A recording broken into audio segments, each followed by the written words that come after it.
तुम्हारे पास तो होगी उसकी कोई तस्वीर।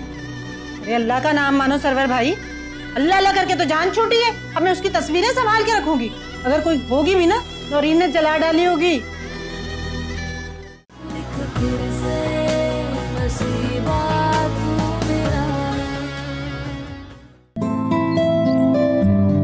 माशाल्लाह, बहुत शरीफ और ज़हीन बेटा है आपका।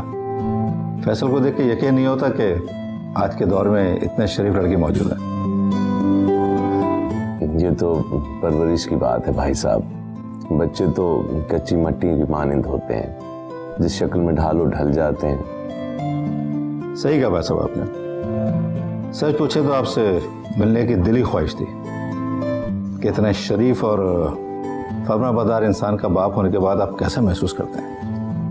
जाहिर है कैसा महसूस होगा। एक बाप बेटे की कामयाबी पर यकीनन बहुत फख्र महसूस करता है, बहुत खुशी होती है। सही कहा भाई साहब आपने, बच्चे ही तो माँ बाप का फख्र होते हैं। अरे भाई, वो आनिया को भी तो बुलाओ, मिलवाओगे नहीं? जी जी, मैं भी लेकर आती हूँ।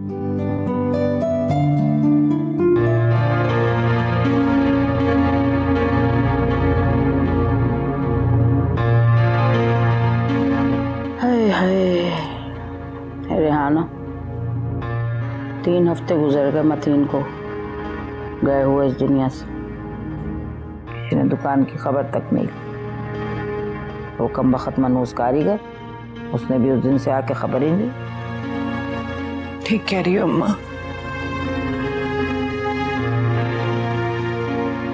मतीन के मरने के बाद तो हमें अपना होश नहीं था। दुकान की किसको खबर थी? वो सब तो ठीक है, लेकिन आगे करना क्या है, कुछ सोचा है? किस बारे में? मतलब ये कि घर का खर्चा कैसे चलेगा अब?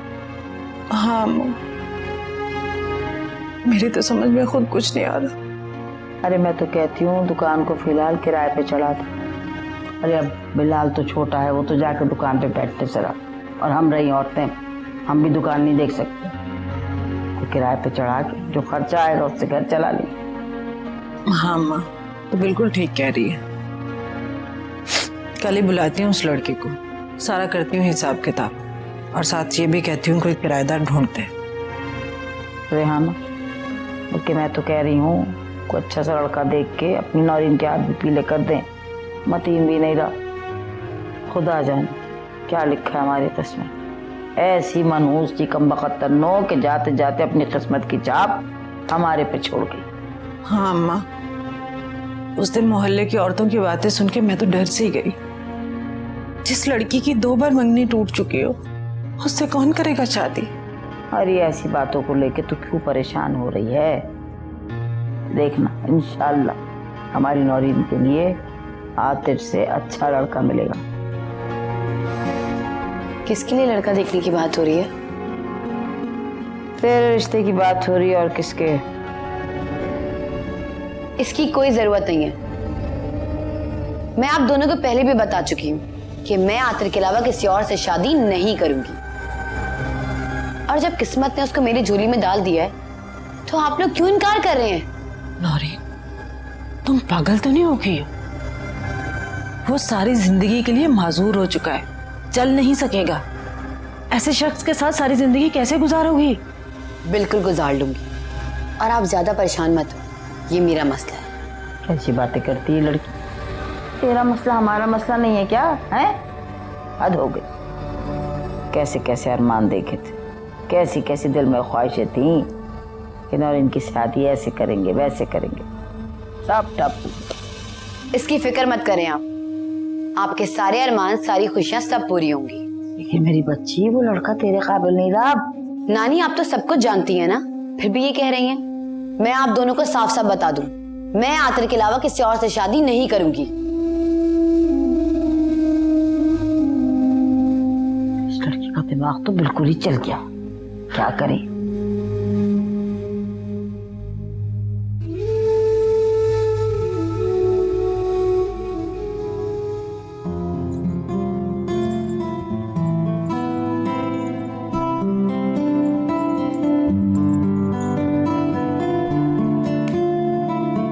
बात कहूँ आपसे? कहो। आपने फैसल के वालिद से आनिया की शादी के बाद इस घर में रहने की बात क्यों नहीं की? अरे भाई कर लेंगे, जब वक्त आएगा तो देखा जाएगा। और वो वक्त कब आएगा? सब कुछ तो तय पा गया है, कब बात करेंगे आप? और अगर आप बात नहीं कर सकते तो कल मैं खुद उनसे बात कर लूंगी।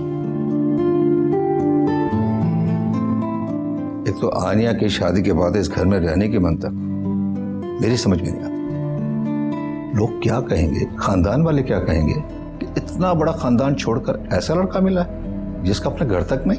तो आप क्या चाहते हैं? कुछ दिन के लिए ही सही, इस छोटे से इलाके में छोटे से 3 कमरों वाले घर में मैं अपनी बेटी को भेज दूं?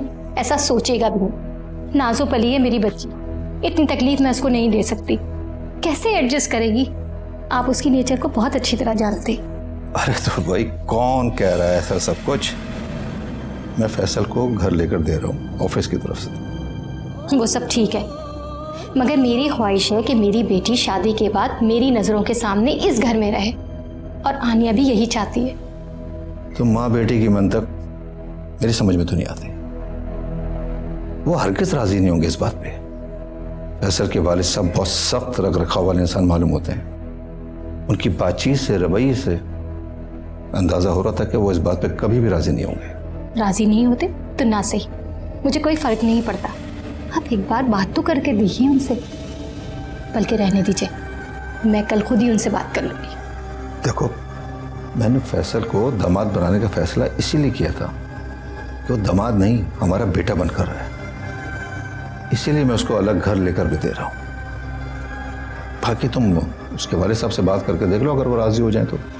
मैं खुद ही उनसे बात कर लूंगी। भाई जो तुम्हारे दिल में आए करो,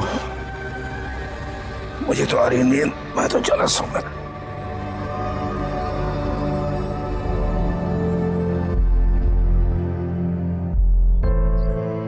आज आप सब लोगों से मिलने अखबार वाले आएंगे।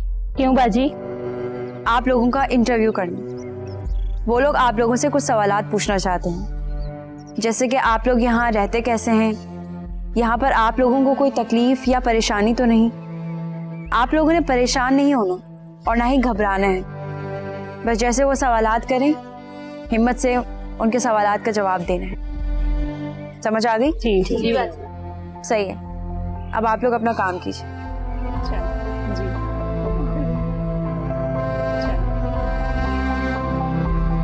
क्या वो सब बता दिया इन लोगों को? कोई परेशानी तो नहीं है?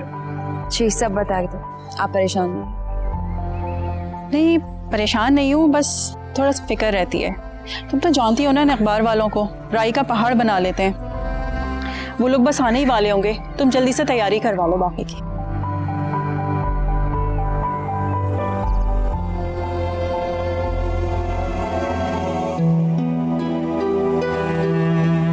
जी डॉक्टर, क्या सेटिस्फैक्ट्री? जी बिल्कुल, काफी हद तक प्रोग्रेस हुई। डॉक्टर साहब, रियल रिकवरी की क्या चांसेस है? मैं मतलब है ये अपने पैरों पे खड़ा हो सकेगा? देखिए रफीक साहब, मैं तो आपसे यही कहूंगी कि मायूसी कुफ्र है और अल्लाह से नाउम्मीद नहीं होना चाहिए। अल्लाह अगर चाहे तो कोई मिरेकल हो सकता है। अच्छा ये बताइए कि अगर मैं इलाज के लिए इसे बाहर ले जाऊं तो क्या चांसेस है? जी बिल्कुल, आप अपनी तसल्ली के लिए ये कोशिश कर सकते हैं। मैं तो ये कहूंगी कि आप इन्हें घर ले जाएं। घर पर भी इनको आराम की जरूरत है और इसमें इनकी बीवी काफी मदद कर सकती है। और कुछ वक्त के बाद आप इन्हें कहीं भी इलाज के लिए लेके जा सकते हो। ये गैर शादीशुदा है डॉक्टर साहब, शादी के दिन ही तो ये हादसा हुआ। ओह, आई एम सॉरी, पर आप इसकी फिक्र मत करें। मैं मेल नर्स का इंतजाम कर दूंगी जो कि 12 घंटे इनके साथ ड्यूटी पर रहेगा। Thank you doctor. और डॉक्टर मंसूर ने आपको बता ही दिया होगा फिजियोथेरेपी के डॉक्टर का, जो घर पर आके इनकी डेली थेरेपी कर सके और ज्यादा से ज्यादा इन्हें खुश रखें और खिलाए पिलाएं ताकि इनके अंदर की एनर्जी बहाल हो सके। Thank you.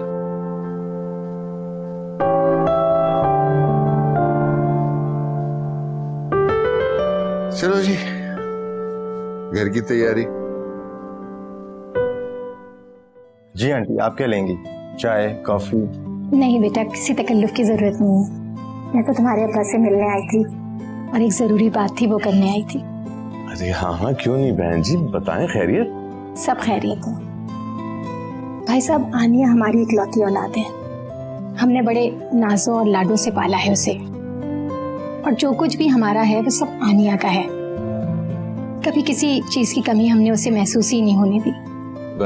आप बिल्कुल फिक्र न करें, आपकी बेटी को हमारे घर में भी किसी चीज की कमी महसूस नहीं होगी, बल्कि आपसे ज्यादा प्यार और मोहब्बत इस घर में मिलेगी उसे।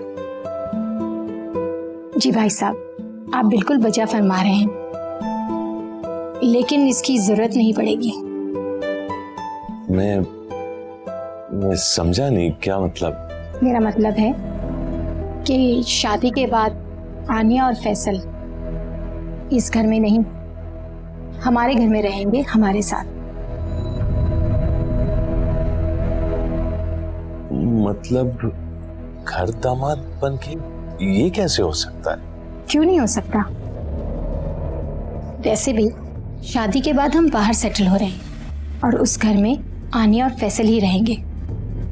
देखिए बहन, लड़के का शादी के बाद अपने ससुराल में रहना बहुत अजीब सी बात होती है, और हमारे यहाँ इस बात को कतई पसंद नहीं किया जाता।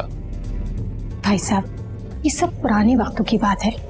पहले लोग ये सब सोचा करते थे, अब किसी के पास इतना टाइम नहीं है कि वो ये सब बातें सोचे। अब भाई साहब, वैसे भी आनिया को आसाइशों की आदत हो चुकी है। वो इस छोटे से घर में अपने आप को एडजस्ट नहीं कर पाएगी। आप अमीरों के पास शायद एक दूसरे के लिए ज्यादा वक्त नहीं होता होगा, लेकिन हम गरीबों के पास एक इज्जत और दूसरे वक्त के सिवा होता ही क्या है। इज्जत की खातिर हम लोग जान भी दे सकते हैं, और वक्त ये हम एक दूसरे के गम और खुशी में शरीक होकर आपस में बांटते हैं। यही हमारी जिंदगी है, इसीलिए हम लोग एक दूसरे के बारे में सोचते भी हैं और बातें भी करते हैं। आपको अगर इस बात पे इतराज है तो वो अलग बात है, मगर मेरा ख्याल है कि फैसल को इस बात पर कोई इतराज नहीं होगा। क्यों फैसल?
खाने से मुंह नहीं मोड़ा करते अब्बा, ये आप ही कहते हैं ना, फिर आज क्यों मोड़ा? और आपकी नाराजगी मुझसे है, खाने से नहीं। खाने से मुंह नहीं मोड़ा है, खाना लाने वाले से मुंह मोड़ा है। रख दो, भूख लगेगी तो खा लूंगा।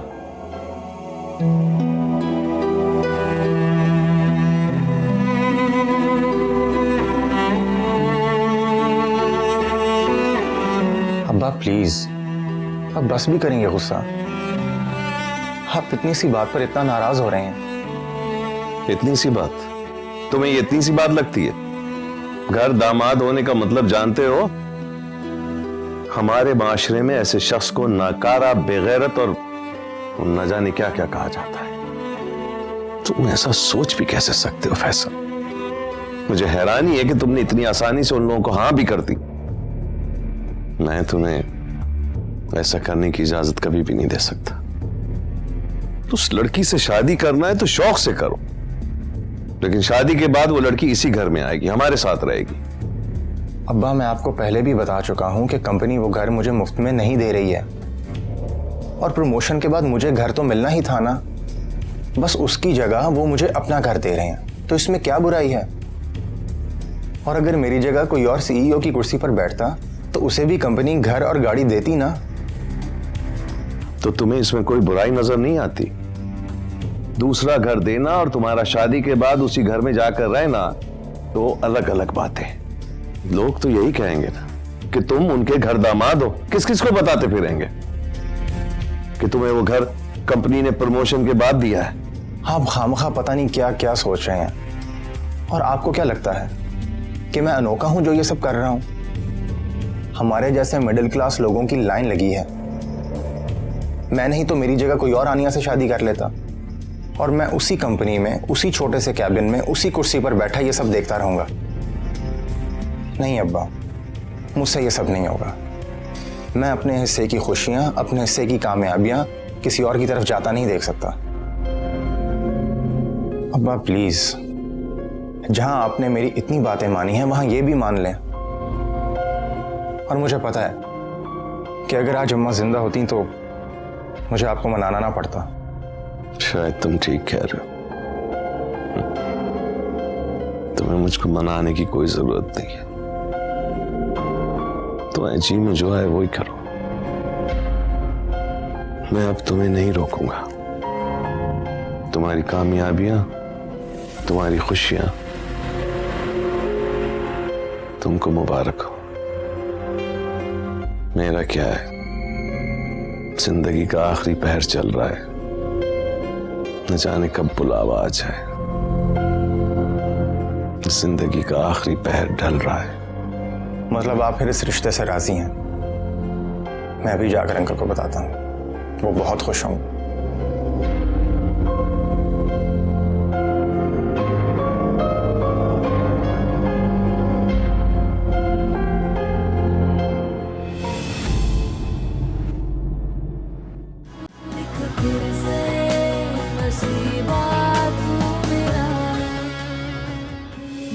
मत रो। किसी किसी इंसान की किस्मत में सिर्फ दुखी लिखे होते हैं। इंसान चाह कर भी अपनी किस्मत नहीं बदल सकता। मेरा वक्त आ गया तन्नो, मेरा वक्त आ गया।